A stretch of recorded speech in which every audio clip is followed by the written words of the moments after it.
다 함께 기도드리심으로 하나님께 주일 예배 드리겠습니다. 창조의 하나님, 저희를 주님의 형상을 따라 창조해 주시고 거룩한 백성으로 삼아 주시니 감사합니다. 때마다 깨끗한 마음을 창조해 주시어 주님의 거룩함과 사랑을 담아 살게 하시니 감사드립니다. 하지만 저희는 주님의 말씀에 마음에 새기지 못하고 주님만을 의지하지 못할 때도 많이 있었습니다. 저희들의 허물과 약함을 고백하오니 용서하여 주옵소서. 은혜의 주님, 주님의 뜻을 지키기 위해 항상 최선을 다하게 하시고 능력과 사랑과 절제형을 내려주시어 이 땅에서 주님 나라를 맛보며 살게 하옵소서. 주님 사랑이 저희 삶 속에서 풍성히 열매 맺게 하시고 저희가 그 사랑을 전하는데 힘쓰도록 인도하여 주옵소서. 우리 주 예수 그리스도의 이름으로 기도드립니다. 아멘. 나는 전능하신 아버지 하나님 천지의 창조주를 믿습니다. 나는 그의 유일하신 아들 우리 주 예수 그리스도를 믿습니다. 그는 성령으로 잉태되어 동정녀 마리아에게서 나시고 본디오 빌라도에게 고난을 받아 십자가에 못 박혀 죽으시고 장사된 지 사흘 만에 죽은 자 가운데서 다시 살아나셨으며 하늘에 오르시어 전능하신 아버지 하나님 우편에 앉아 계시다가 거기로부터 살아있는 자와 죽은 자를 심판하러 오십니다. 나는 성령을 믿으며 거룩한 공교회와 성도의 교제와 죄를 용서받는 것과 몸의 부활과 영생을 믿습니다. 아멘. 주님의 성령 지금 이곳에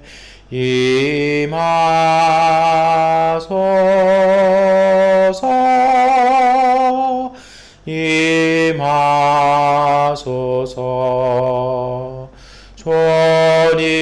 주님의 성령 지금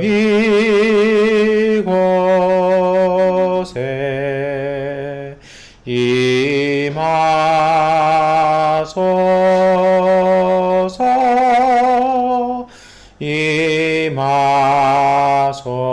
임하소서.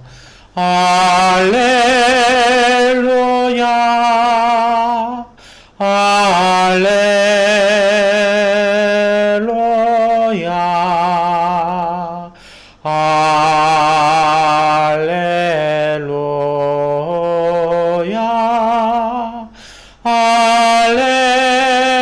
할렐루야 할렐루야 할렐루야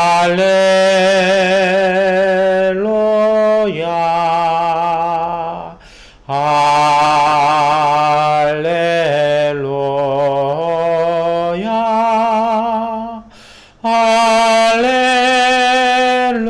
할렐루야. 하나님께 기도하시겠습니다. 전능하신 아버지 하나님, 오늘 우리가 주 앞에서 우리의 가정이나 우리의 처소에서 예배를 드립니다. 주님께서 오늘 우리의 예배를 받아주시고 우리 있는 모든 곳에 함께하여 주셔서 거룩한 땅 되게 하여 주시옵소서. 간절히 구합니다. 오늘 우리 땅 가운데 불고 있는 이 코로나19의 바람들, 또 변이의 새로운 확산들을 막아 주시옵소서. 이것으로 인해서 많은 사람들이 아프고 많은 사람들이 어려움을 겪습니다. 주님, 가난하고 힘들어온 이 땅 위에 이 질병들이 그치게 하여 주시고 이제 다시 백신과 또한 모든 치료제가 공급되어지게 하여 주시옵소서. 하나님, 안으로 밖으로 걸어 잠그고 걸어 닫힌 이 나라의 장벽을 열어주셔서 많은 도움들이 오게 하여 주시고 백신과 약품들이 공급되어지게 하시고 식량으로 또는 여러 가지 삶의 필요로 인하여 전염병에도 불구하고 거리로 나갈 수밖에 없는 이 땅의 사람들에게 공급되어져 이 땅 가운데 다시 일상이 회복되어질 수 있도록 은혜와 복을 더하여 주시옵소서. 특별히 구합니다. 하나님, 전염병으로 인해서 우리의 마음이 어두워지게 하지 마시옵소서. 전염병처럼 쏟아나는 마음의 두려움들, 낙심과 걱정과 불안한 마음들, 주님 이것을 이겨내게 하여 주시옵시고 복음의 소망으로 가득 채워 하나님 이 어려운 시기를 복된 시기로 바꿔나갈 수 있는 믿음의 가족들 되게 하여 주시옵소서. 우리가 가진 소망과 희망을 그리고 그 감사들을 이웃과 함께 나눌 수 있게 하여 주시고 서로 돌아보아 용기 주고 격려함을 통해서 함께 이 모든 어려움들을 바꿔나갈 수 있는 믿음의 가족들 되게 하여 주시옵소서. 특별히 질병으로 인해서 어려움 겪고 있는 환자들 그리고 하나님 가족을 잃어서 마음 상한 우리의 이웃들이 있습니다. 그들에게 위로를 주시고 하나님 회복과 치유를 더하여 주시옵소서. 이겨내게 하여 주시옵시고 다시 하나님 건강함을 찾아갈 수 있도록 주님께서 인도하여 주옵소서. 그 모든 것들을 바라보며 우리로 하여금 같은 마음을 가지고 기도하며 돌보게 하여 주셔서 하나님 우리의 그 돌봄과 그 헌신을 통해서 하나님께서 응답하여 주시는 생명과 건강의 은총들이 이 땅 가운데 넘쳐나게 하여 주옵소서. 주님 앞에 기도합니다. 하나님 우리의 멈추어진 일터 그리고 가정과 필요들과 하나님 모든 사업들 가운데 은혜 주시기 원합니다.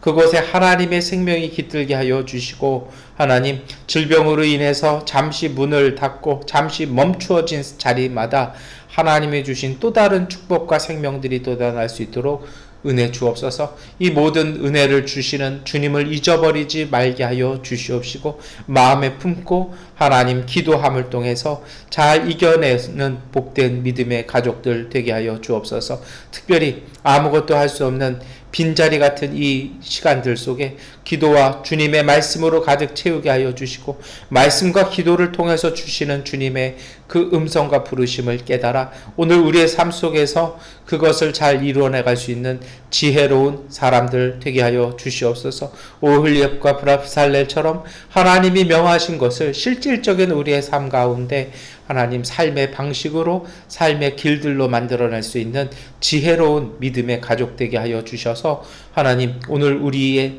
이 어두운 세대 가운데 새 길 만들어갈 수 있는 믿음의 가족 되게 하여 주옵소서. 우리 교회를 지켜주셔서 하나님 멈추어져 있는 교회가 아니라 이런 기간에 더욱 빛과 소금된 역할을 할 수 있는 믿음의 교회 되게 하여 주옵소서. 이 마음으로 주 앞에 나와 예배드리며 말씀을 읽고 기도합니다. 주님의 말씀이 우리 가운데 이루어짐을 보게 하여 주시고 그 은혜를 가지고 주님의 말씀을 세상에 전하는 믿음과 빛된 가족들 되게 하여 주옵소서. 오늘 우리 예배 가운데 주님의 성령께서 큰 은혜와 큰 감동 주실 줄 믿사옵고 예수 그리스도의 이름으로 기도드립니다. 아멘. 우리 기도를 들어주소서. 간절히 비오니 우리 기도를 들어주소서. 응답해 주소서. 우리 기도를 들어주소서. 간절히 비오니 우리 기도를 들어주소서. 응답해 주소서. 구약성서 창세기 29장 15절부터 28절까지의 말씀을 세번역번 성경으로 봉독해 드리겠습니다. 라반이 그에게 말하였다. 내가 나의 조카이긴 하다만 나의 일을 거저할 수는 없지 않느냐. 너에게 어떻게 보수를 주면 좋을지 너의 말을 좀 들어보자. 라반에게는 두 딸이 있었다. 맏딸의 이름은 레아이고 둘째 딸의 이름은 라헬이다. 레아는 눈매가 부드럽고 라헬은 몸매가 아름답고 용모도 예뻤다. 야곱은 라헬을 더 사랑하였다. 그래서 그는 제가 7년 동안 외삼촌 일을 해 드릴 터이니 그때에 가서 외삼촌의 작은 딸 라헬과 결혼하게 해 주십시오 하고 말하였다. 그러자 라반이 말하였다. 그 아이를 다른 사람과 짝지어 주는 것보다 너에게 짝지어 주는 것이 더 낫겠다. 그러면 여기서 나와 함께 살자. 야곱은 라헬을 아내로 맞으려고 7년 동안이나 일을 하였지만 라헬을 사랑하기 때문에 7년이라는 세월을 마치 며칠같이 느꼈다. 7년이 지난 뒤에 야곱이 라반에게 말하였다. 약속한 기한이 다 되었습니다. 이제 장가를 들게 해 주십시오. 라헬과 결혼하겠습니다. 라반이 그 고장 사람들을 다 청해놓고 잔치를 베풀었다. 밤이 되었을 때에 라반은 큰딸 레아를 데려다가 신방으로 들여보냈는데 야곱은 그것도 모르고 레아와 동침하였다. 라반은 여종 실바를 자기 딸 레아에게 몸종으로 주었다. 아침이 되어서 야곱이 눈을 떠 보니 레아가 아닌가. 야곱이 라반에게 말하였다. 외삼촌께서 저에게 이러실 수가 있습니까? 제가 그동안 라헬에게 장가를 들려고 외삼촌 일을 해드린 것이 아닙니까? 외삼촌께서 왜 저를 속이셨습니까? 라반이 대답하였다. 큰 딸을 두고서 작은 딸부터 시집 보내는 것은 이 고장의 법이 아닐세. 그러니 이랫동안 초래 기간을 채우게. 그런 다음에 작은 아이도 자네에게 주겠네. 그 대신에 자네는 또 7년 동안 내가 맡기는 일을 해야 하네. 야곱은 그렇게 하였다. 그가 레아와 이랫동안 지내고 나니 라반은 자기 딸 라헬을 그에게 아내로 주었다. 아멘. 복음서의 말씀 마태복음 13장 31절부터 33절, 44절부터 52절까지의 말씀을 세번역본으로 봉독해 드리겠습니다. 예수께서 또 다른 비유를 들어서 그들에게 말씀하셨다. 하늘나라는 겨자씨와 같다. 어떤 사람이 그것을 가져다가 자기 밭에 심었다. 겨자씨는 어떤 씨보다 더 작은 것이지만 자라면 어떤 풀보다 더 커져서 나무가 된다. 그리하여 공중의 새들이 와서 그 가지에 깃들인다. 예수께서 또 다른 비유를 그들에게 말씀하셨다. 하늘나라는 누룩과 같다. 어떤 여자가 그것을 가져다가 가루 서말 속에 살짝 섞어 넣으니 마침내 온통 부풀어 올랐다. 하늘나라는 밭에 숨겨놓은 보물과 같다. 어떤 사람이 그것을 발견하면 제자리에 숨겨두고 기뻐하며 집에 돌아가서는 가진 것을 다 팔아서 그 밭을 산다. 또 하늘나라는 좋은 진주를 구하는 상인과 같다. 그가 값진 진주 하나를 발견하면 가서 가진 것을 다 팔아서 그것을 산다. 또 하늘나라는 바다에 그물을 던져서 온갖 고기를 잡아 올리는 것과 같다. 그물이 가득 차면 해변에 끌어올려 놓고 앉아서 좋은 것들은 그릇에 담고 나쁜 것들은 내버린다. 세상 끝날에도 이렇게 할 것이다. 천사들이 와서 의인들 사이에서 악한 자들을 가려내서 그들을 불아궁에 쳐넣을 것이니 그들은 거기서 울며 이를 갈 것이다. 예수께서 제자들에게 너희가 이것들을 모두 깨달았느냐 하고 물으시니 그들이 예 하고 대답하였다. 예수께서 그들에게 말씀하셨다. 그러므로 하늘나라를 위하여 훈련을 받은 율법학자는 누구나 자기 곳간에서 새 것과 낡은 것을 꺼내는 집주인과 같다. 아멘. 찬송가 493장 찬송 드리겠습니다. 하늘 가는 밝은 길이 내 앞에 있으니 솔픈 이를 많이 보고 널 고생하여도 하늘 영광 맑음이 어두운 그늘에 지니 예수 공로 의지하여 항상 빛을 보도다. 내가 염려하는 일이 세상에 많은 종 속에 근심 밖에 걱정 널 시험하여도 예수 보배로운 피 모든 것을 이기니 예수 공로 의지하여 항상 이기리로다.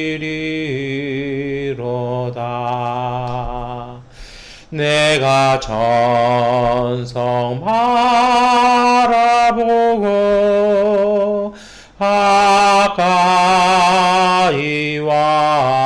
왔으니 아버지의 영광 집에 나 쉬고 싶도다. 나는 보조하여도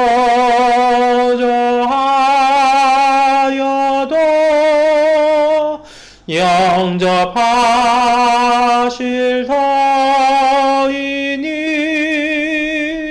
영광 나라 계신 임금 우리 구주의 소라. 아멘. 서신서의 말씀 로마서 8장 26절부터 39절까지의 말씀을 함께 읽겠습니다.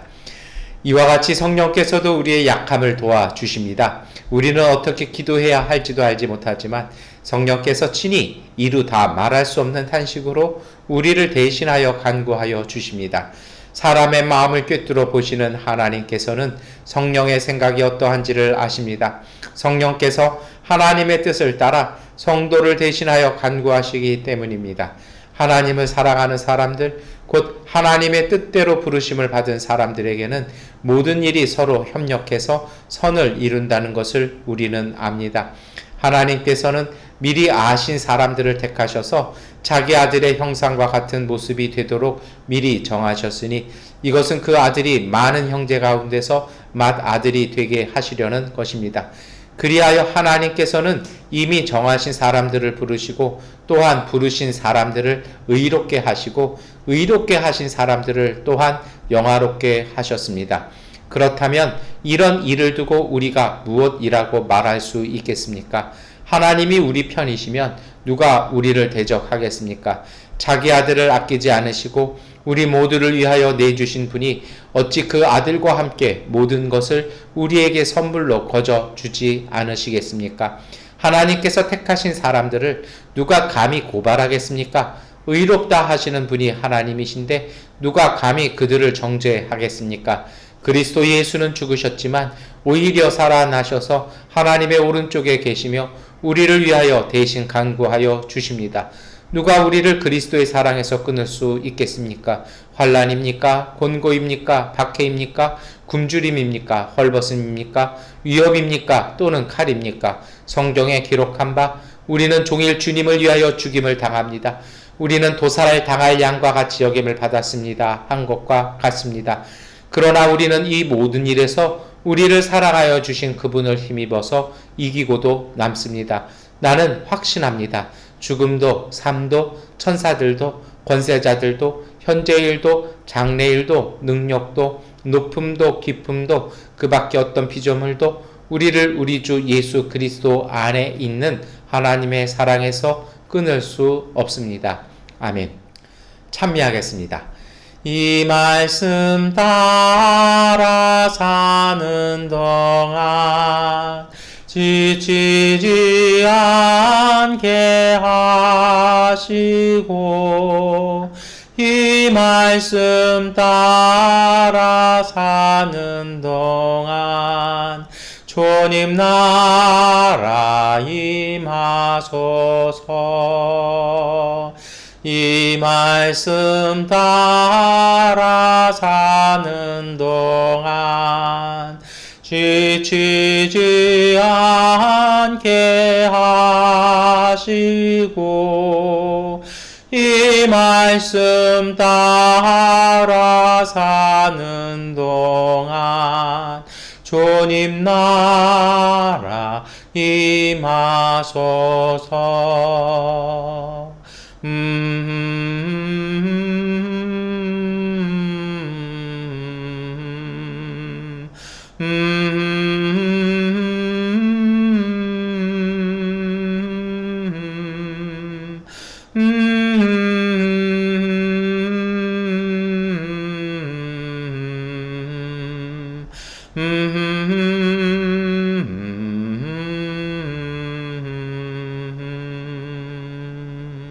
우리 함께 교제 인사하시겠습니다. 하나님께서 우리와 함께 하십니다. 인사하시겠습니다. 네, 하나님께서 우리와 함께 하십니다. 아멘. 여러분, 코로나19가 다시 좀 확산되는데요. 우리가 1년을 겪지 않았습니까? 긴장감 늦추지 않고 집중하면 우리가 이번에도 잘 극복하고 이길 것입니다. 그래서 우리 더 이렇게 집중하고 잠시 멈추어진 자리에서 말씀과 기도로 돌아보아서 하나님께서 주시는 새로운 감동, 제가 지난 주간 새벽 예배 동안 계속 말씀드렸던 것이 있어요. 이제는 좀 새로운 것으로 좀 전환해야 될 시기입니다. 오히려 지금 이 시간이 그것들을 준비해 나가는 그러한 시간으로 삼으시기를 바랍니다. 오늘 우리 읽었던 말씀들을 가지고 주님의 말씀을 함께 나누겠습니다. 먼저 창세기의 말씀입니다. 오늘도 창세기의 말씀은 야곱입니다. 야곱의 이야기가 참 드라마틱합니다. 다사다난한데요. 우리 지난주에는 야곱의 어떤 신앙적인 변화와 체험 이렇게 살펴보고 우리가 함께 기도했던 것 같습니다. 근데 여러분, 이제 야곱이요, 이 외삼촌 라반의 집으로 갑니다. 근데 오늘 말씀들을 가만히 읽다 보면 어떤 그 생각으로 할 수 있냐면, 과연 이 험한 세상에서, 좀 솔직하게 얘기하면요, 참 나쁜 것 많은 세상에서 신앙인으로 살아간다는 것이 어떤 의미가 있을까라는 생각을 해보게 됩니다. 이 베델 이후에 야곱의 삶이 있었죠. 이 하란의 우물에서요, 이 우물 이름이 나오진 않습니다. 거기에서 운명적인 사랑인 라헬을 만납니다. 이것 때문에 인생이 바뀝니다. 이 사랑이 참 그런 힘이 있습니다.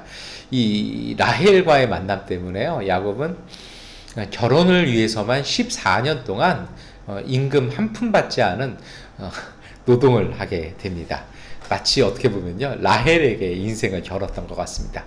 그 전까지는 성공을 위해서, 명분을 위해서, 축복을 위해서 살았던 야곱이 이제는 사랑에 목숨을 겁니다.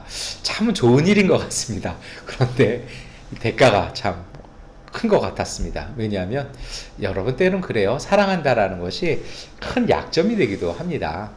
그럼에도 불구하고 그 사랑의 가치만큼 귀한 건 없습니다. 야곱보다 한 수 더 높은 게 그 외삼촌 라반이었습니다. 야곱이 뛰었다라면 라반은 날아다니는 사람이었죠. 이런 라반 앞에 베델 이후에 변화되었던 야곱은 너무나 솔직해도 진짜 너무 솔직했던 야곱입니다.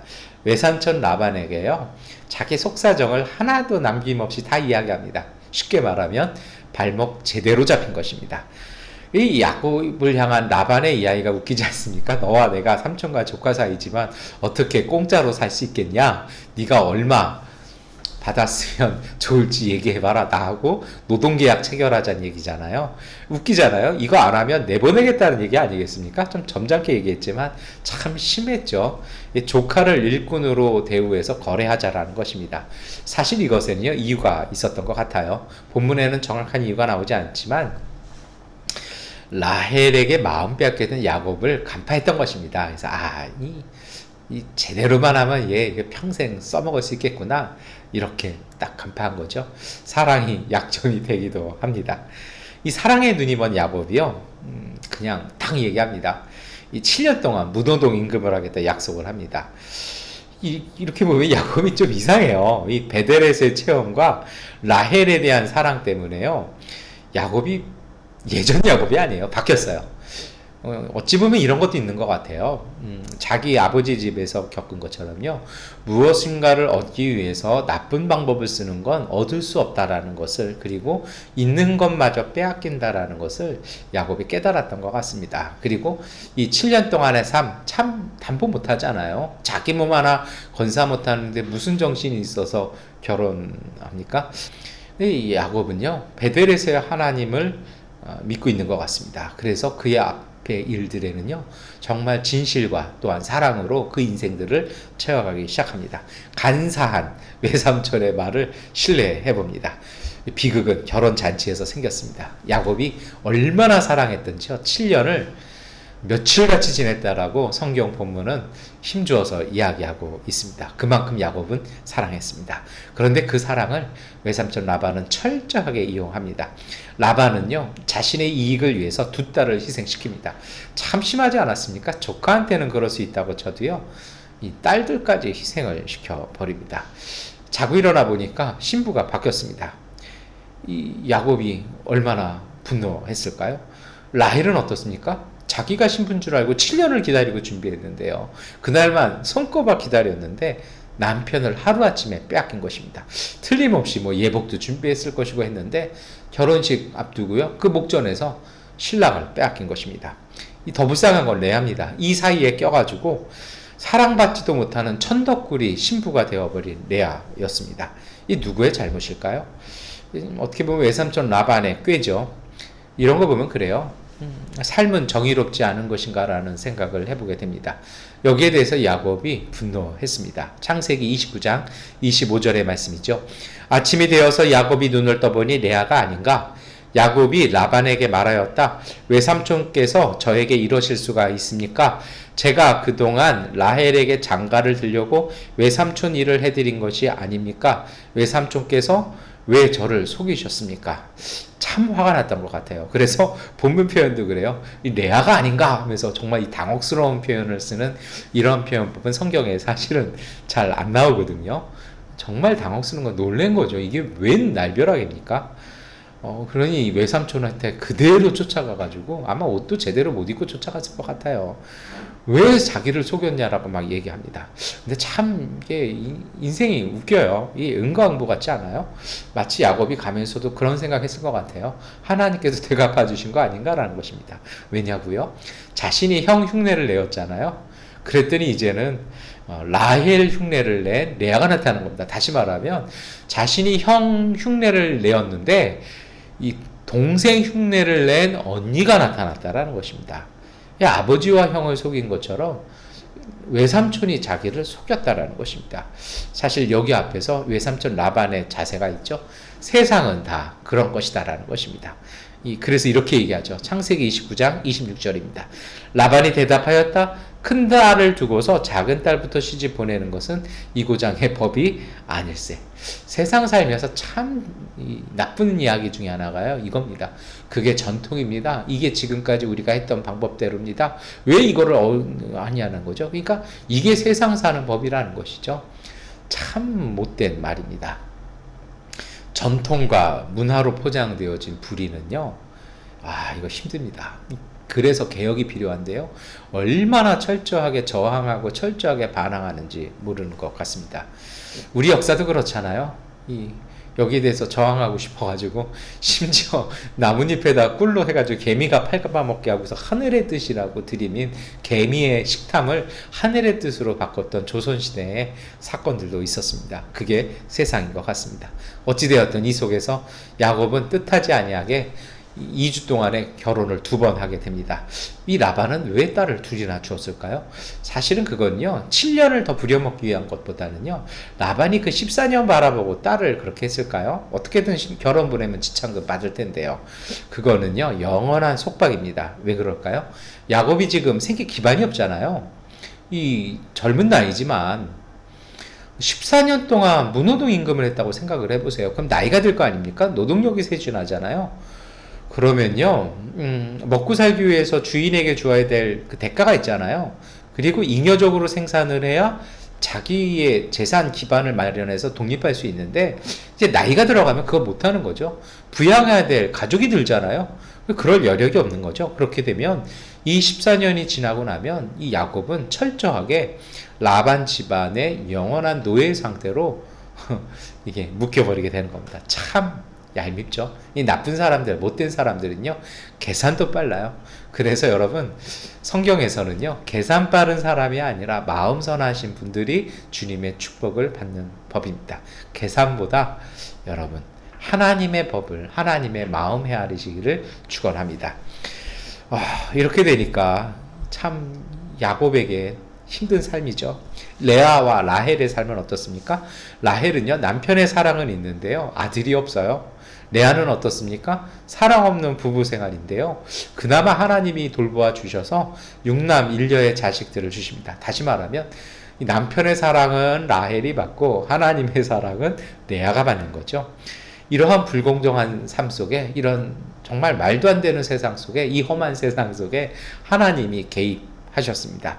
레아의 고백을 통해서 나타나십니다. 창세기 29장 31절 32절의 말씀 우리 함께 읽겠습니다. 주님께서는 레아가 남편의 사랑을 받지 못하는 것을 보시고 레아의 태를 열어주셨다. 라헬은 임신을 하지 못하였으나 레아는 마침내 임신을 하여 아들을 낳았다. 그는 속으로 주님께서 나의 고통을 살피시고 나에게 아들을 주셨구나. 이렇게 고백을 합니다. 다시 말해서 하나님께서 위로를 주셨습니다. 라헬은 야곱의 사랑을 받았고요, 레아는 하나님의 사랑을 받았습니다. 야곱은 어떻게 됐을까요? 우리 다음에 살펴볼 텐데요, 야곱에게도 하나님께서 놀라운 축복을 주십니다. 이 혹독한, 정말 꾀가 많고 아주 못된 이 외삼촌 집안에서 이상하게 야곱이 복을 받아서 그의 재산을 일궈내는 놀라운 축복을 받습니다.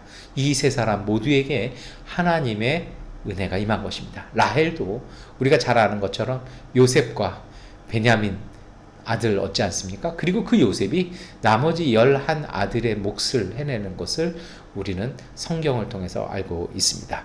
다시 말하면요, 정말 이러한 억압과 불공정한 삶 속에서 하나님께서 이 세 사람 모두에게 위로와 회복을 주신 것입니다. 야곱 가정의 불행을 어떻게 보아야 할까요? 형을 속인 야곱의 음모와 조카를 속인 외삼촌의 음모, 참 그래요. 약한 사람들이 음모에 빠지는 세상이고요, 약한 사람은 옆에 지나가다가 휘청만 해도 코가 깨지는 세상인 것 같습니다. 그리고 세상은 그것을 약육강식이고 그것이 삶의 정의라고 얘기를 합니다. 그런데 여러분, 하나님은 세상을 그렇게 창조하지 않으셨습니다. 이제 조금 더 깊숙이 살펴보았으면 좋겠습니다. 차별과 불공정에 희생된 사람들의 슬픔은 정말 절망일까요? 절대 그렇지 않습니다. 하나님은 그곳에 함께 하십니다. 로마서 8장 28절의 말씀 우리가 함께 읽겠습니다. 하나님을 사랑하는 사람들, 곧 하나님의 뜻대로 부르심을 받은 사람들에게는 모든 일이 서로 협력해서 선을 이룬다는 것을 우리는 압니다. 여러분, 쿠데타 1년 코로나 겪고 쿠데타도 겪었는데 이제 조금 뭐가 이렇게 질서가 잡히는 것 같은데 또 이게 역대급이 와서 휘청하잖아요.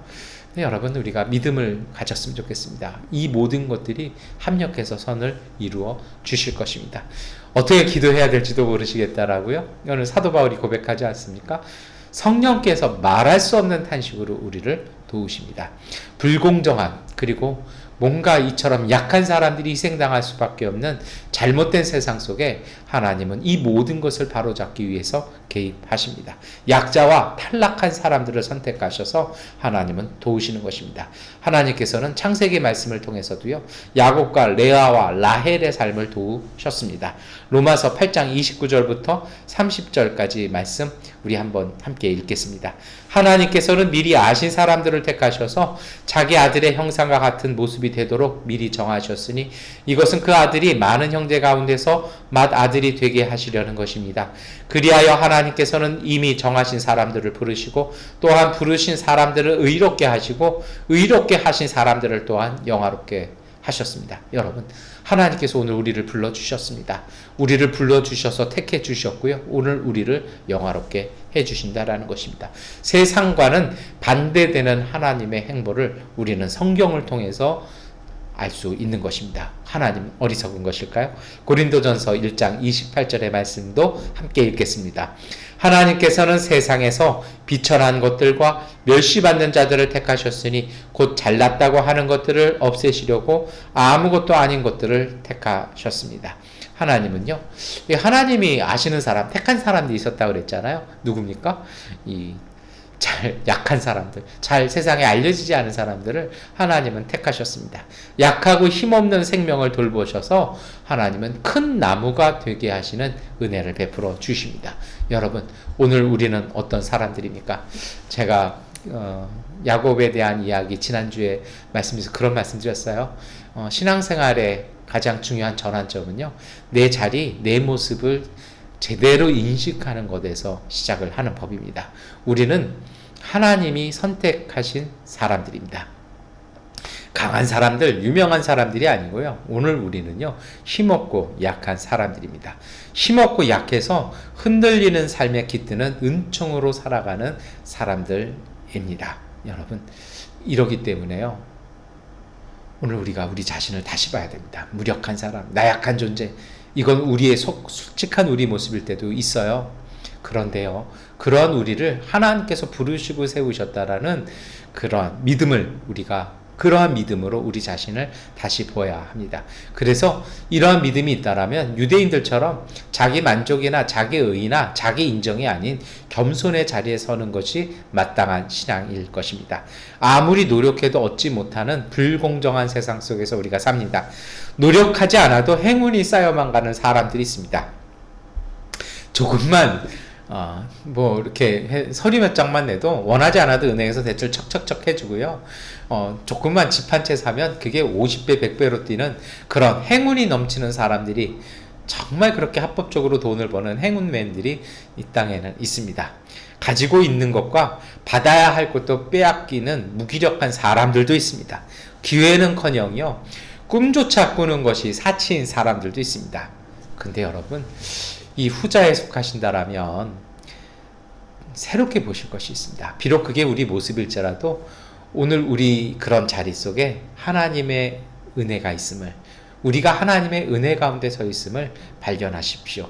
불평하고 기울어진 운동장 속에 살아가면서 그것에 눈 떠야 합니다. 이것이 바로 야곱과 레아와 라헬의 삶이었습니다.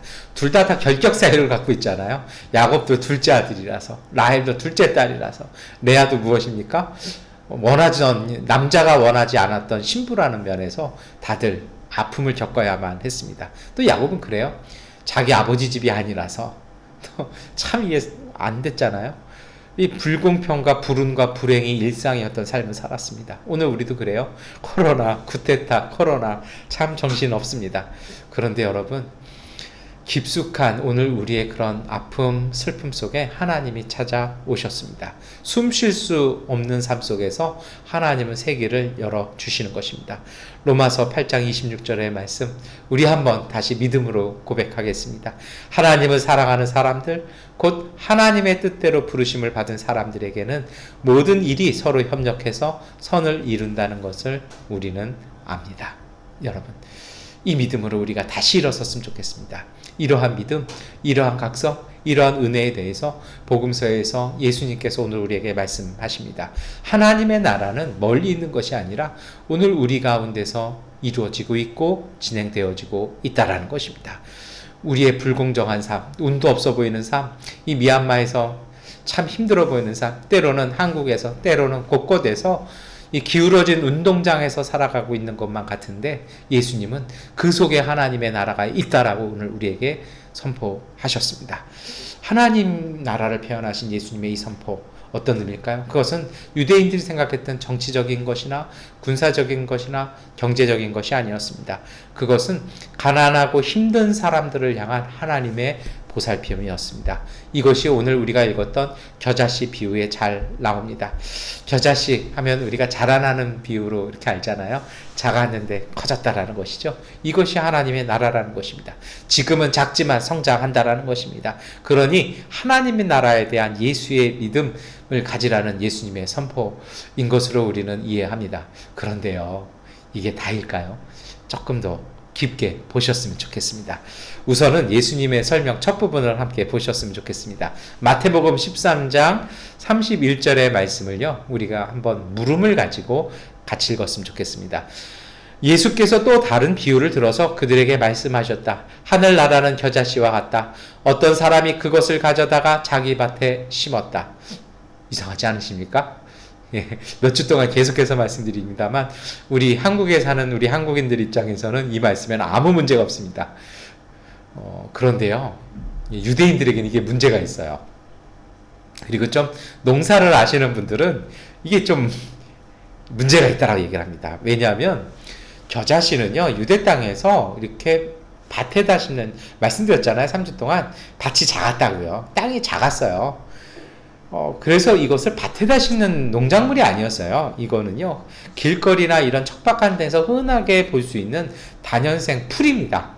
성경에는 나무라고 나오는데 제가 여러 번 말씀드렸거든요. 이 높이 기준이, 나무에 대한 높이 기준이 우리랑 좀 달라요. 1m만 좀 가까이 되면 이스라엘에서는요, 약간만 1m 이상만 되고 조금 이렇게 뭐가 가지처럼 이렇게 나오면 무조건 나무라고 얘기합니다. 왜요? 나무가 없는 동네이기 때문입니다. 이 길거리에 아무 데서나 자라는 그런 기준으로도 이 겨자씨는요, 이 풀이거든요. 이것을 굳이 뿌려서 심는 사람은 없어요. 그 중요한 밭에 이 포도나무, 무화과나무 이거 심기도 모자른데 이걸 심는 건 정말 어리석은 일인 거죠. 이 농부가 소중한 경작지에 바보짓을 했을까요? 여러분, 오늘 비유 자체 읽으셨잖아요. 31절 말씀이요. 이 겨자씨 얘기를 하는 게 아니에요. 어떤 사람이 그것을 가져다가 심었다. 이 겨자씨 얘기를 하는 게 아니라 그 겨자씨를 심은 사람의 이야기를 하는 것입니다. 다시 말하면 뭐냐면요, 그 겨자씨를 심은 이름도 드러나지 않은 어떤 사람, 그 사람이 바로 누굽니까? 하나님이시라는 것입니다. 하나님은 이처럼 어리석게 행동하셨다는 것입니다. 이걸 보면 그 동네에서 농사 짓는 사람들이요, 왜 그랬어요? 왜 그런 걸 거기다 심어요? 하면서 막 와서 난리를 쳤을 것입니다. 그런데도 이 사람은 묵묵히 그걸 심어 나갔다는 것이죠. 하나님께서 그렇게 하셨다라는 것입니다. 이것이 오늘 우리에게는 은혜라는 것입니다. 겨자씨를 선택해서 그 소중한 경작지에 심는 사랑, 그것이 바로 우리에게 임한 은혜입니다. 소중한 포도나무나 무화과 나무가 아니라 보잘것없는 풀을 선택하신 하나님이 우리가 고린도전서와 그리고 로마서에서 읽었던 그 하나님이시라는 것입니다. 그리고 도망갈 수밖에 없었던 야곱, 떠돌이 야곱을, 그리고 속임수 당할 수밖에 없었던 그 야곱을 돌보시는 하나님이셨다라는 것입니다. 강한 자를 선택하는 것이 아니라 약한 자를 선택하시는 것이 우리가 믿고 고백하는 하나님이시라는 것입니다. 이 하나님에 대한 세상의 반응이 있습니다. 때로 우리도 그렇게 생각하기도 합니다. 이 바보 같은 농부에 대해서 조롱하죠. 그리고 그 조롱을요, 그 사람이 하는 것에 대해서 아주 방해까지 하고 밤에 와서 그거 뽑아버리기까지도 하면서 그것이 그 농부를 위한 사랑이라고 이야기하기도 합니다. 그런데요, 그 조롱을 우습게 만드는 하나님의 주권이 있습니다.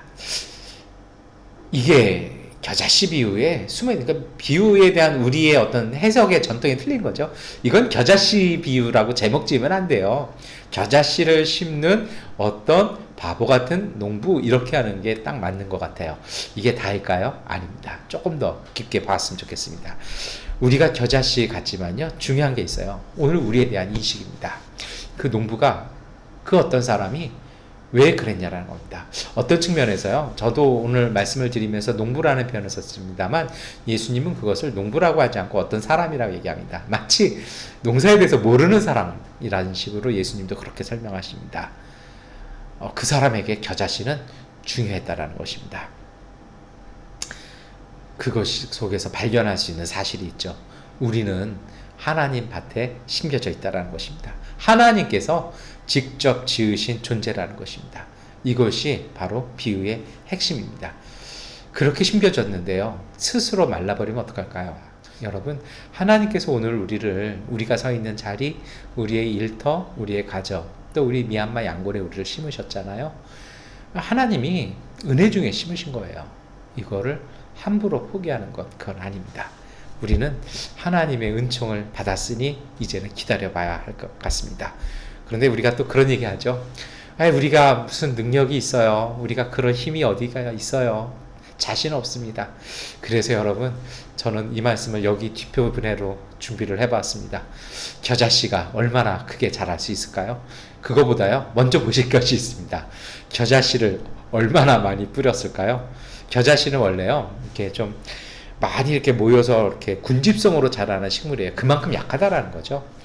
한국 성서에서는요, 우리가 읽었던 성서에서도 겨자씨를 뿌렸다라고 되어 있습니다.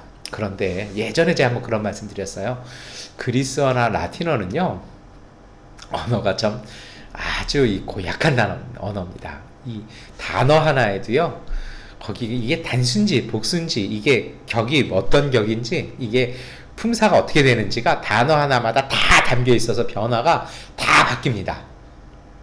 그러니까 이 겨자씨라는 단어 하나에도요 이게 여러 가지 것을 읽어낼 수 있는데요. 놀랍게도 오늘 그 그리스어 성경 원어 성경에는요 단수로 쓰였습니다. 다시 말하면 겨자씨 한 알 심었다라는 것입니다. 정말 눈에 보이지도 않는 요 한 알 딱 심었다라는 것입니다. 아니 군집으로 자라는 식물을 이거 하나 심으면 어떡하냐고요. 이 서로가 좀 자라면서 의지하고 힘이 되어주고 이러면서 자라야 되는데 한 알 심었잖아요. 이 딱 와닿는 표현이 있어요. 천혜과 같은 거죠. 어디 의지할 데도 없고 정말 외롭습니다. 어디 기댈 데도 없어요. 그 하나님이 그렇게 우리를 심으셨다는 겁니다. 하나님께서요 오늘 우리를 양굴에 그렇게 심으셨습니다. 그런데 놀라운 것이 있습니다. 예수님은 거기에 대해서 기대를 하고 계십니다. 예수님이 기대를 하셨다는 건 답을 갖고 계시다는 것이거든요. 마태복음 13장 32절 말씀 함께 읽겠습니다. 겨자씨는 어떤 씨보다 더 작은 것이지만 자라면 어떤 풀보다 더 커져서 나무가 된다. 그리하여 공중의 새들이 와서 그 가지에 깃들인다. 이것이 예수님이 바라보시는 겨자씨 안에 담겨있는 생명이었습니다. 심으신 그분이 그것을 돌보시고 그 안에 이미 충분한 하나님의 생명이 담겨 있다는 것입니다. 오늘 우리 안에 담겨 있는 은혜의 몫이 그만큼이라는 것입니다. 하나를 가지고 이것이 이루어질까라는 것이죠. 이거 상식적으로 말이 안 됩니다. 어리석은 기대 아닐까요? 제가 앞에 겨자씨에 대해서 설명을 드렸습니다. 그런데요, 상식적으로 이해 안 되는 기대를 실질적으로 사건으로 만들어 놓으시는 것이 하나님의 주권이고 하나님의 사랑이고 하나님의 능력입니다. 연약한 우리 가운데 행하시는 하나님의 놀라운 은총입니다. 그리고 이것이 하나님 나라의 속성입니다. 오늘 예수님께서는 비유를 계속해서 이어가십니다. 누룩의 비유입니다. 왜 이 겨자씨 가운데 이루어진 이 신비함이 어떻게 되냐고요? 여인에게서 보여지는 것이 있죠. 이 누룩을 이렇게 밀가루 서말에다 누룩을 탁 이렇게 부풀린다라는 비유입니다. 그런데요, 이 비유 잘 읽어보셔야 돼요. 이 비유가 이게 그래요. 딱 놔놨더니 얼마 지나지 않아서 부풀어 오르잖아요. 근데 이 부풀어 오르는 과정이 이 밀가루에서 이 누룩 때문에 이스트 때문에 어떻게 부풀어 오르는지 우리 눈에 보입니까? 그 화학적 욕들이 겉에서는 안 보여요. 그런데요, 눈에 보이지는 않지만 결과적으로는 드러난 변화라는 것입니다. 놀라운 것이 있어요. 밀가루는요 스스로 부풀어 오를 수 없습니다.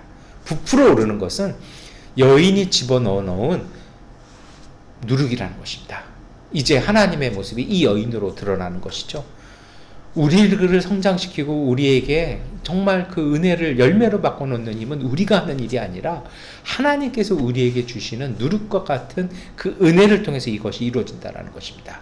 착각해서는 안 됩니다. 우리는 못하는 것 맞아요. 우리는 못합니다. 그러나 우리 안에 담겨있는 하나님의 사랑이, 하나님의 은혜가 오늘 우리를 통해서 역사하시는 것입니다. 이것이 바로 하나님 나라의 속성인 것이죠. 근데 사실 이 비유도요 말이 안 됩니다. 왜 그러냐고요? 밀가루 서말 속에 담긴 누룩이 만드는 빵이 얼마 양, 이게 대단한 것이에요. 어느 정도냐면요, 빵이 키로수로 환산하면 50kg가 된대요. 그리고 이게 그 당시 기준으로는요 150분이 먹을 수 있는 빵입니다. 근데 더 놀라운 건요, 이 정도 이 서마 한 말도 크잖아요. 옛날에도 우리 한국에서도 뭐라 해야겠습니까? 쌀 한 말에 뭐 이런 표현 썼었잖아요. 서말이면요 정말 큰 거거든요. 여기다가 누룩을 넣으면요 이 서말이 한꺼번에 다 발효되는데 며칠이 걸리냐면 3일에서 4일이 걸립니다. 어떻게 될까요? 참 아니죠. 이거를 서말짜리 빵을 만들 그렇게 하면 안 되죠. 어떡합니까? 조금씩 나눠서 조금씩 넣어서 해서 단기간에 내서 먹어야지. 안 그러면 문제 생기잖아요. 이 여인이요 살림살이 참 못하는 여인입니다. 근데 왜 예수님 이렇게 비유하셨을까요? 하나님은요 이 미련한 여인의 살림살이를 하신다라는 것입니다. 말도 안 되는 일을 하신다라는 것이죠. 그런데 놀라운 건요, 하나님은 그 시간, 그 누룩이 효과를 내서 부풀어 오르는 그 시간을 기다려 주시는 하나님이시라는 것입니다. 그러니 우리도 어떻게 되겠습니까? 하나님이 기다리시니 오늘 우리도 잠잠히 기다려야 할 것입니다. 그리고 우리 안에서 역사하는 누룩과 같은 그 은혜에 부응하는 삶을 살아야 할 것입니다. 이것이 바로 겨자씨와 누룩 비유에 담긴 하나님의 은총이었습니다. 이것 때문에 우리는 가능한 것입니다. 이것 때문에 우리는 살아갈 수 있는 것입니다. 보잘것없어 보이는 작은 이들을 하나님은 소중히 여기십니다. 잘 성장할 때까지 지켜주시고 기다려주시는 하나님입니다. 문제는 우리입니다. 낙심하고 좌절하고 낙담해서 우리 스스로 포기하는 일이 없어야 할 것입니다. 우리가 이것을 포기하지 않고 인내하기 위해서 우리는 어떻게 해야 될까요? 이 비유를 마치신 예수님의 가르침이 있습니다. 저는 이 말씀이 정말 가슴에 콕 와서 박히는 말씀이기도 합니다. 마태복음 13장 52절의 말씀 함께 읽겠습니다. 예수께서 그들에게 말씀하셨다. 그러므로 하늘나라를 위하여 훈련을 받은 율법학자는 누구나 자기 곳간에서 새 것과 낡은 것을 꺼내는 집 주인과 같다. 말이 좀 어려워요. 잘 보셔야 돼요. 무슨 얘기냐면요, 이 회당에서 섬기는 훈련된 율법학자들처럼 되어야 한다는 것입니다. 회당에는요, 그 당시 회당에는요, 이 성경 두루이 적힌 두루마기가 곳곳에 이렇게 막 돼 있습니다. 우리 시대처럼 쫙 찾는 그런 성경이 아니에요. 가운데 딱 잡으면 시편 아닙니까? 제일 처음에 이렇게 잡으면 창세기고, 중간에서 조금 넘어가서 3분의 2점 잡으면 복음서 아닙니까? 우리 시대는 편해요. 몇 페이지입니다 이래야 되잖아요. 근데 그 시대는 그게 아닙니다. 곳곳에 있어서 잘 훈련되어지지 않은 회당자가 아니면 못 뽑아내요. 그리고 그 회당자가 어떤 것이냐면요, 모여서 예배를 이렇게 딱 드리다가 사람들이 대화 이렇게 하다가 이 사람들에게 지금 적절한 주님의 말씀이 무엇인가를 얼른 그것을 캐치해서 그 말씀을 제대로 한 번에 뽑아와서 낭독하는 것이 회당에서 잘 섬기는 율법학자였습니다. 이처럼 되라는 것입니다. 무슨 얘기입니까? 상황과 사람과 하나님의 뜻에 맞게 행동하는 유연한 지혜를 가지라는 것입니다. 이러한 사람이 되도록 오늘 우리에게 하나님 예수님은 성숙과 성장과 훈련과 그 절제를 하라는 것입니다. 그리고 오늘 제가 말씀 안 드렸던 비유들이 있었죠. 그물과 진주의 비유입니다. 오늘 우리의 일상 속에 숨어있는 하나님 나라의 소중한 가치들이 있다는 것입니다. 이런 훈련이 되어지고 이런 지혜를 품을 때요, 그 가치들을 볼 줄 아는 영적인 안목과 그것을 얻기 위한 노력들이 선행되어야 한다는 것입니다. 같이 와야 한다는 것입니다. 그리고 이 모든 것을 하기 위한 정말 그 믿음의 실천들이 함께 있을 때 하나님 나라는 오늘 우리 안에서 놀라운 축복으로 이루어지는 것입니다. 이러한 우리의 삶을 살아갈 때 오늘 우리의 이 시대, 우리의 이 갑갑한 세월 속에서 하나님의 나무는 꽃을 피울 것입니다. 야곱의 말할 수 없는 외삼촌 라반에게 속아서 어거지로 14년을 종살이해 했던 그 삶을 통해서 하나님은 야곱에게 일가를 이루게 하시고 큰 재산을 통해서 그는 아버지가 물려주신 재산이 아니라 스스로 재산을 만들어내는 정말 장자의 축복을 능력을 가진 채로 그는 고향 땅으로, 약속의 땅으로, 은혜의 땅으로 돌아올 수 있었던 것입니다. 여러분, 오늘 우리가 이 시간, 이 시대를, 우리의 이 상황을 그러한 믿음의 시간으로 바꾸어내야 할 것입니다. 이제 말씀을 마무리하겠습니다. 야곱과 그의 부인들의 삶을 보았습니다. 스스로의 잘못과 세상의 악함 때문에 서러운 사람들을 편드시는 하나님을 우리는 창세기에서 만났습니다. 작고 연약한 모두는 하나님의 사랑에서 끊을 수 없다라는 사도 바울의 증언도 들었습니다. 강한 자가 아니라 겨자씨와 같은 이들을 선택하셔서 하나님 나라에 심으시는 은혜가 우리 안에서 시작되었다라고 예수님의 선포도 우리가 들었습니다. 누룩과 여인의 비유도 읽지 않았습니까? 우리가 자라날 때까지 기다리며 돌보시는 하나님의 모습도 우리가 보았습니다. 진주와 그물에서의 비유는 어땠습니까? 선한 이와 악한 이를 구별하시는 하나님의 심판도 보았습니다. 그러니 우리가요, 이 시간을 소중하게 잘 사용해야 합니다. 하나님께서 주신 기회와 그 가치를 잘 발견하고 그것을 얻도록 노력하고 집중하는 그 삶으로 이 어둠의 세계를요, 이 혼란의 세상을요, 우리가 살아가야 할 것입니다. 예수님의 제자답게 상황과 사람에 맞게 하나님의 뜻에 맞게 하나님의 나라를 알아보는 지혜로운 사람이 되는 삶을 사시기를 축원합니다. 하나님은 우리와 함께 하셔서 우리를 돌보시고 인도하십니다. 은총을 이루어 가시는 주님의 인도를 따르는 선한 생명의 사람들 되시기를 축원합니다. 기도하겠습니다. 하나님, 성서를 읽으면 아버지의 모습을 선명하게 배울 수 있는 맑은 지성과 매일 지혜로이 주님의 뜻을 따를 수 있는 겸손한 순명과 누구라도 이웃으로 받아들여 아낌없는 사랑을 베풀 수 있는 부드럽고 섬세한 감수성을 지닌 마음으로 바꾸어 주십시오. 그리하면 살아계신 하나님을 만났음을 깨달아 희망과 생명과 사랑으로 길을 만들어 나가는 소망의 삶 되게 하옵소서. 예수님의 이름으로 기도드립니다. 아멘. 찬송가 216장 찬송하시겠습니다. 성자의 귀한 몸 날 위하여 버리신 그 사랑 고마워라. 내 머리 속여서 주님께 비는 말 나머 주님께 바치리까.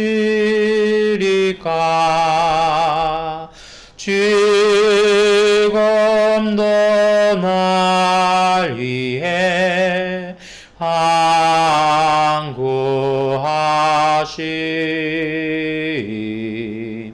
이 옅은 믿음이 하옵나니 주님의 참사랑 고맙고 놀라와 찬송과 기도를 쉬지 않네. 주님의 십자가 나도 지고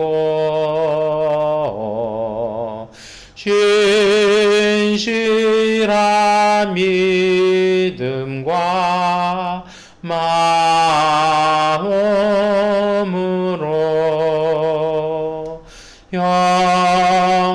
형제의 사랑과 친절한 위로를 네게나 베풀게 하옵소서.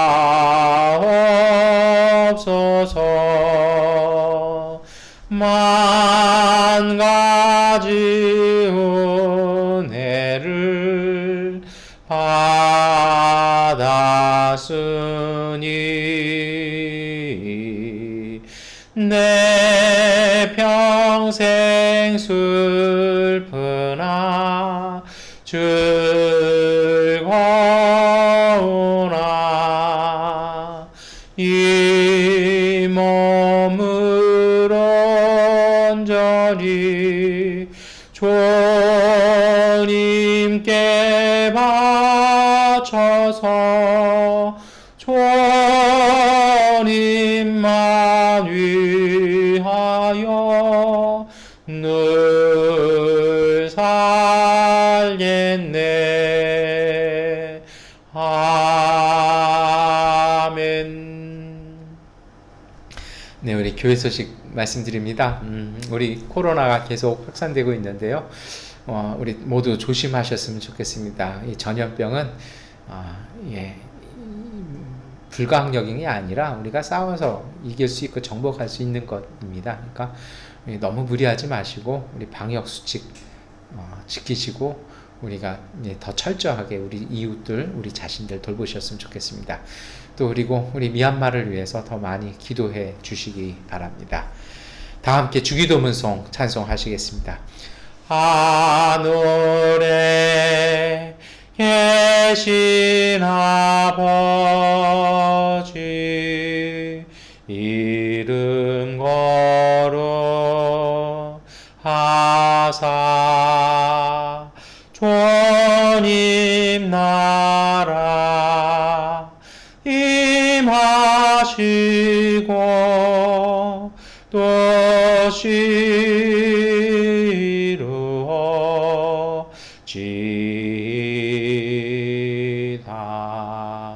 일용할 양식 주시고 우리들의 근죄 다 용서하옵시고 또 시험에 들게 마시고 악에서 구원하소서. 대개 주의 나라 주의 권세 주의 영광 영원히 아멘.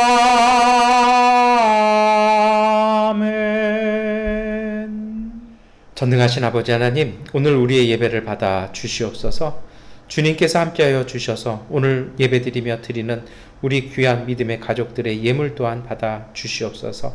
주 앞에 어려운 가운데서도 삶을 감사하며 소중히 품고 일하며 얻은 수확을 하나님 앞에 예물로 드리오니 이 모든 손길들, 그 마음들, 그 헌물들, 그 예배를 받아 주셔서 그 가운데 하나님이 주시는 은총과 복이 넘치게 하여 주시옵소서. 전능하신 아버지 하나님, 간구합니다. 어려운 가운데서도 고통받고 있는, 그리고 숨을 쉴 수가 없어서 어려운 가운데 위기에 처한 이웃들을 위해서 산소 발생기와 호흡기를 헌물하여 가정이 있사오니 그 가정 가운데 은혜 주시고 같은 마음으로 이웃을 돌보며 마스크를 나누고 방역 제품을 나누고 약품을 나누고 기도를 나누는 모든 가족들의 그 헌신을 받아 주시옵소서. 주님, 그리고 그 속에 주님 주신 사랑과 은총이 그 모든 것 가운데 그 빈자리 속에 가득 채워 하나님의 놀라운 축복과 결실 얻는 믿음의 가정들 되게 하여 주시옵소서. 전능하신 아버지 하나님께서 우리에게 주신 기도와 그 소망들을 이루어 주시고 믿음 안에서 복된 삶 살아가게 하여 주시옵소서. 오직 주님의 은총이 우리 가운데 있음을 감사드리옵고 예수 그리스도의 이름으로 기도드립니다. 아멘. 주님이 그대 앞에 계셔서 그대에게 바른 길 보이시기 바랍니다. 주님이 그대 곁에 계셔서 그대를 팔로 껴안아 지키시기 바랍니다. 주님이 그대 뒤에 계셔서 못된 사람들의 나쁜 계획에서 그대를 보전하시기 바랍니다. 주님이 그대 아래 계셔서 그대가 떨어지면 받아주시고 더대서 끄집어내시기 바랍니다. 주님이 그대 안에 계셔서 그대가 슬퍼할 때 그대를 위로하시기 바랍니다. 주님이 그대의 둘레에 계셔서 남들이 그대를 덮칠 때 막아주시기 바랍니다. 주님이 그대 위에 계셔서 그대에게 복 주시기 바랍니다. 이처럼 그대에게 은혜로우신 하나님이 복 주시기 바랍니다. 주 예수 그리스도의 은혜와 하나님의 사랑과 성령의 거룩한 사귐이 우리 모두와 함께 하시기를 간절히 축원하옵나이다. 아멘.